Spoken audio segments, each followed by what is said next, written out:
Class 9th welcome back. तो आज जो टॉपिक हम इस वीडियो में कवर करेंगे वो है next method of separation of components which is fractional distillation and crystallisation. उस दिन मैंने आपको बता दिया था कि सिंपल डिस्टिलेशन की टेक्निक क्या होती है, उसका प्रिंसिपल क्या है कि जब मिसिसिबल लिक्विड्स, दो मिसिसिबल लिक्विड्स हों और आपको उनको सेपरेट करना हो और उनका boiling point should be more than 25 kelvin. जब ये कंडीशन होती है, क्या कंडीशन थी? Two miscible liquids and boiling point, two miscible liquids और बॉइलिंग पॉइंट क्या था? Should be more than 25 kelvin. अगर ये कंडीशन है तब जो टेक्निक आप यूज़ करते हैं that is called a simple distillation, जिसमें क्या करते हैं कि एक फ्लास्क में मिक्सचर लेते हैं जैसे एयर वाटर और एसीटोन का, उसको बॉईल करते हैं। क्योंकि एसीटोन का बॉइलिंग पॉइंट वाटर से कम है तो वो जल्दी बॉईल होगा। उसको पास करते हैं एक कंडेंसर से। कंडेंसर क्या करता है कि जो वेपर्स हैं, जो एसीटोन के वेपर्स होंगे उनको ठंडा करेगा, ठंडा करके लिक्विड में कन्वर्ट करेगा, और जब वो एसीटोन लिक्विड फॉर्म में कन्वर्ट हो जाएगा तो आप उसे एक कोनिकल फ्लास्क का बीकर में कलेक्ट कर लेंगे। तो that was the technique of simple distillation. Fractional distillation क्या होता है? जब दो या दो से ज़्यादा मिसिसिबल लिक्विड्स का मिक्सचर आपके पास हो। When you have to separate a mixture which has two or more than two miscible liquids, दो या दो से ज़्यादा miscible liquids का अगर मिक्सचर है, और सेकंड कंडीशन है अगर उनका boiling point less than 25 kelvin है। मतलब ऐसे मिक्सचर्स जिनका boiling point is less than, उनके बीच का जो टेम्परेचर डिफरेंस है अगर लेस देन 25 केल्विन है, तब जो टेक्निक आप यूज़ करते हैं उसे बोलते हैं फ्रैक्शनल डिस्टिलेशन। और ये टेक्निक बहुत कॉमनली यूज़ करी जाती है इन रिफाइनिंग पेट्रोलियम। जो पेट्रोलियम हम एक्सट्रैक्ट करते हैं अर्थ की सरफेस से, उसको क्रूड ऑयल भी बोलते हैं। क्रूड ऑयल इसलिए होता है क्योंकि इट इज़ वेरी रॉ, उसमें कई सारी और चीज़ें मिली रहती हैं। आपको चाहिए उसमें से पेट्रोल, उसमें बहुत सारी चीज़ें होती है, पैराफिन वैक्स होती है, केरोसिन होता है and a lot of other components are there. तो आपको पेट्रोलियम में से अगर पेट्रोल अलग करना है, if you want to separate petroleum from, if you want to separate petrol from petroleum, then the technique which is used is fractional distillation. ठीक है, तो पेट्रोलियम के जो डिफरेंट कंपोनेंट्स होते हैं, because petroleum is composed of a lot of components, जैसे बाइटुमेन होता है, आपका पैराफिन वैक्स होती है, केरोसिन होता है, ऐसे बहुत सारे, और पेट्रोल होता है, पेट्रोलियम गैस होती है। ये सारी चीज़ें पेट्रोलियम में प्रेजेंट होती है।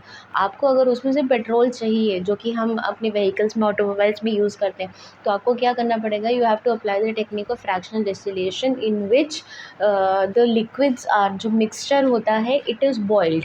और क्योंकि हर कंपोनेंट का अलग अलग बॉइलिंग पॉइंट होगा, हर कंपोनेंट अलग अलग बॉइलिंग पॉइंट पे बॉइल करेगा। और क्या करेगा, इसमें सिर्फ एक फ़र्क इतना होता है, इसके अपैरेटस और सिंपल डिस्टिलेशन के अपैरेटस में सिर्फ फ़र्क इतना है कि इसमें एक फ्रैक्शनेटिंग कॉलम लगा होता है। ये फ्रैक्शनेटिंग कॉलम इसलिए लगाया जाता है ताकि वेपर्स जल्दी जल्दी ठंडे हो, क्योंकि boiling point less than 25 kelvin है। एक के बाद एक, एक के बाद एक, एक के बाद एक जो है, जो कॉम्पोनेंट्स है वो बॉयल होते जाएंगे। तो अगर वेपर जल्दी जल्दी ठंडे नहीं हो रहे हैं तो सारे वेपर्स, जितने भी कॉम्पोनेंट्स हैं, सबके वेपर्स एक साथ मिक्स हो जाएंगे, कंबाइन हो जाएंगे। तो जो यहाँ पे कलेक्ट होगा वो फिर से सबका कॉम्बिनेशन हो जाएगा, फिर से सबका मिक्सचर हो जाएगा, आपकी मेहनत फेल हो जाएगी। ठीक है, तो अगर आपको चाहिए कि आप हर कंपोनेंट को अलग अलग कर सकें, तो आपको यहाँ पे फ्रैक्शनेटिंग कॉलम लगाना होता है which consist of lot of glass beads.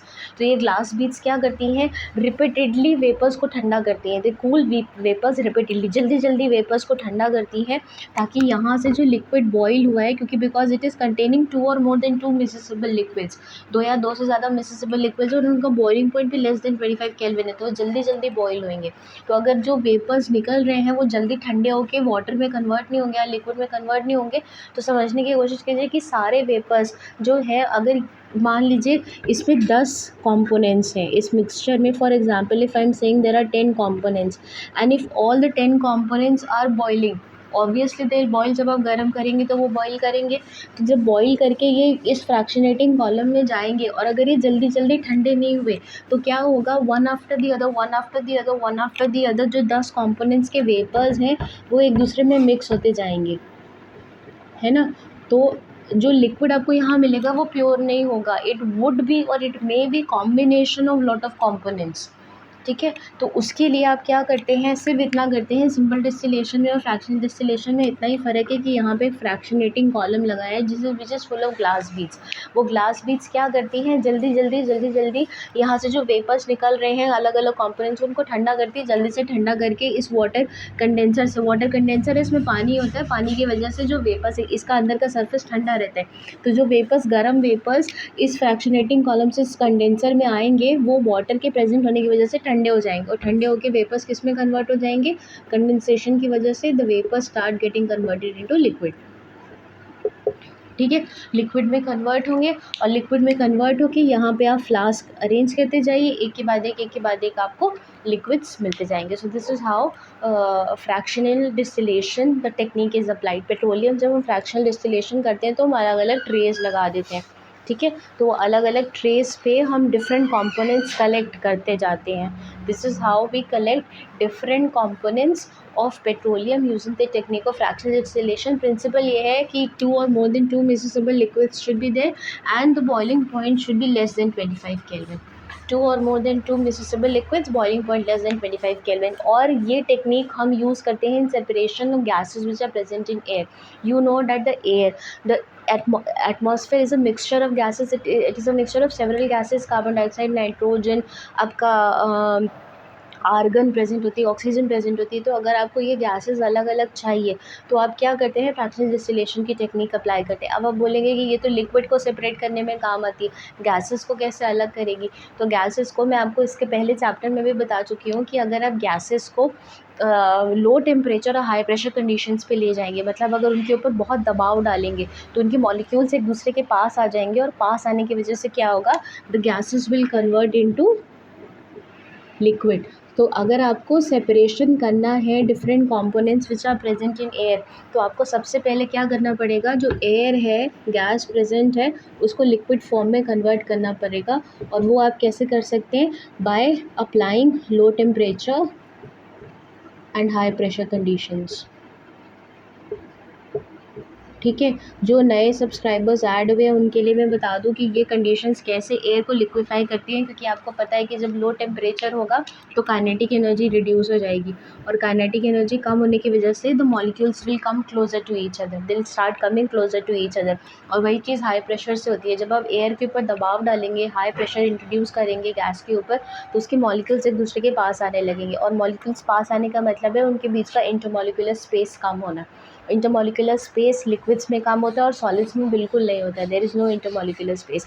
तो गैसेस को जब हम हाई प्रेशर और लो टेम्परेचर कंडीशंस पे इंट्रोड्यूस करते हैं तो क्या होता है कि they get converted into liquid.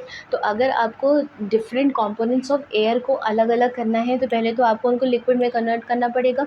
Liquid में कन्वर्ट करने के बाद जब हम उसे बॉईल करेंगे तो हर जो आपका एयर है उसका अलग बॉइलिंग पॉइंट है, तो अलग अलग बॉइलिंग पॉइंट्स पे again the same process. Now what you have a here is liquid gas, ठीक है, यहाँ पे आपको क्या मिलेगा, लिक्विड गैस। तो भाई फिनोमिनन्स फिर से रिपीट करेंगे, ये लिक्विड गैस है, इसको बॉईल किया, यहाँ फ्रैक्शनेटिंग कॉलम है, वेपर्स बनेंगे, वेपर्स जो हैं वो फिर से आप यहाँ पे लिक्विड फॉर्म में गैस को लेंगे, और लिक्विड को अगर आपको वापस वेपर स्टेट में कन्वर्ट करना है तो आप क्या कर देंगे, उसको फिर से बॉईल कर देंगे, तो जो आपको गैसेस हैं वो गैसेस फॉर्म में फिर से मिल जाएंगे। So this is how you convert और this is how you obtain और you separate different components of air.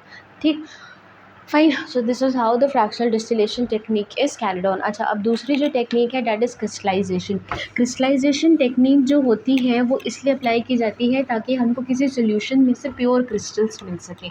जैसे कि जो हम सॉल्ट एक्सट्रैक्ट करते हैं सी वाटर से, ठीक है, जो सॉल्ट एक्सट्रैक्ट किया जाता है सी वाटर से, it consist of a lot of impurities. जो सॉल्ट एक्सट्रैक्ट किया जाता है, सॉल्ट सी वाटर से जो एक्सट्रैक्ट किया जाता है, it consist of lot of impurities. उन इम्प्योरिटीज़ को हटाने का तरीका फ़िल्ट्रेशन है नहीं, क्योंकि कई बार फ़िल्ट्रेशन से भी इम्प्योरिटीज़ रह जाती हैं जो फ़िल्टर पेपर के थ्रू पास कर जाएंगी, वो इम्प्योरिटीज़ तो सोल्यूशन में आ जाएंगी। और अगर आप बोलो कि इवेपोरेशन से इम्प्योरिटीज़ रिमूव हो जाएंगी, तो कई बार जैसे शुगर सोल्यूशन है, उसको अगर आप बहुत ज़्यादा गर्म करेंगे तो उसमें चारिंग हो जाती है, मतलब बर्निंग ऑफ शुगर। उसको चारिंग बोलते हैं। ब्लैक ब्लैक से हो जाती है शुगर, उसमें से जलने की स्मेल आने लगती है। तो इवेपोरेशन और filtration, even though they are techniques of obtaining pure form of any mixture, but 100% guarantee नहीं है कि इन दोनों टेक्निक से बिल्कुल प्योर मिक्सचर मिलेगा आपको।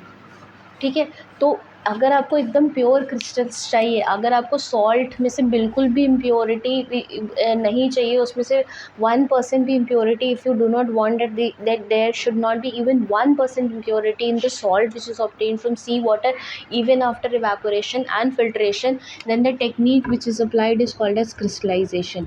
इवेपोरेशन और फिल्ट्रेशन के बाद भी अगर जो क्रिस्टल्स मिल रहे हैं वो प्योर नहीं है, तो हम क्रिस्टलाइजेशन की टेक्निक अडैप्ट करते हैं। ठीक है, ये लैबोरेटरीज़ में भी यूज़ होती है कई बार। जैसे कॉपर सल्फेट होता है ना, कॉपर सल्फेट के क्रिस्टल्स होते हैं ब्लू कलर के crystals, copper sulphate pentahydrate, blue vitriol बोलते हैं जिसे।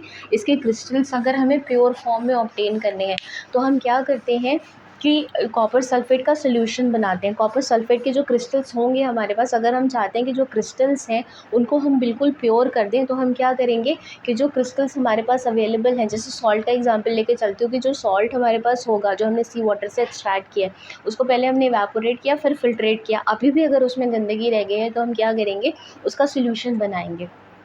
Fine, and we will heat that solution, उसको हीट करते रहेंगे जब तक कि जितनी और वॉलेटाइल इम्प्योरिटीज़ हैं वो रिमूव नहीं हो जाती।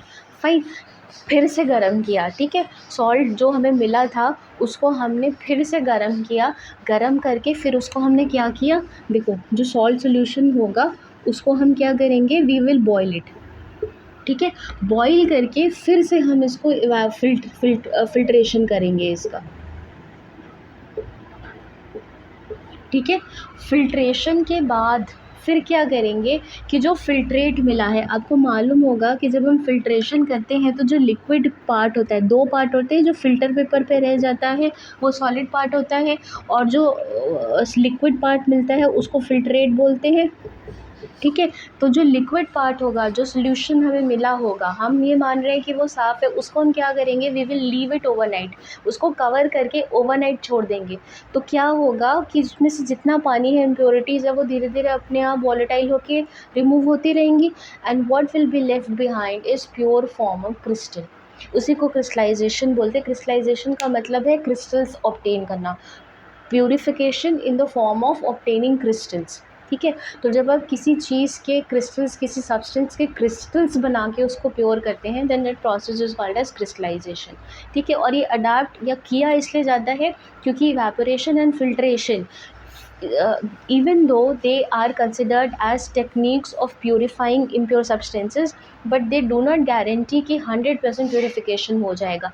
इवेपोरेशन से कई बार शुगर सोल्यूशन चार्ड हो जाता है, और फिल्ट्रेशन करने के बाद भी इम्प्योरिटीज़, कई बार आपने देखा है कि नमक किस किस करता है, मतलब आप ऐसा लगता है उसके नीचे रेत है, नमक खा रहे हो तो अगर आपको उसे और प्योर करना है तो क्या करना पड़ेगा, उसका सॉल्यूशन बनाइए, सॉल्यूशन बना के बॉईल करिए, बॉईल करके फिर से फ़िल्टर कर दीजिए, और फ़िल्टर करके फिर से जब आप उसको गरम करेंगे या फ़िल्टर करके फिर से जब आप उसको ओवरनाइट रख देंगे, जो भी फ़िल्ट्रेट मिला है, जो लिक्विड पार्ट मिला है, उसको आप एक कटोरी में या वेसल में लेके उसको कवर करके, जस्ट कवर इट, उसके ऊपर लिड लगा दीजिए। ठीक है, कवर कर दीजिए, उसको ओवरनाइट रख दीजिए। ओवरनाइट रखने के बाद जब आप अगले दिन, आपको दिखेगा कि वो क्रिस्टल्स बन जाते हैं, जो सॉल्यूशन मिला था, जो फ़िल्ट्रेट मिला था लिक्विड फॉर्म में, it gets converted into solid form. ठीक है, तो ये जो सॉलिड क्रिस्टल्स मिलते हैं, they are considered as pure, वो प्योर फॉर्म होते हैं, इसीलिए इस मेथड को क्रिस्टलाइजेशन मेथड बोलते हैं, it's called as crystallisation. Fine, so I hope कि आपको डिस्टिलेशन और फ्रैक्शनल डिस्टिलेशन में फ़र्क समझ में आ गया होगा। मैं फिर से एक बार मेंशन कर दे रही हूँ कि डिस्टिलेशन में two miscible liquids are separated, and another thing is that boiling point should be more than 25 Kelvin. ये सिंपल डिस्टिलेशन की टेक्निक है।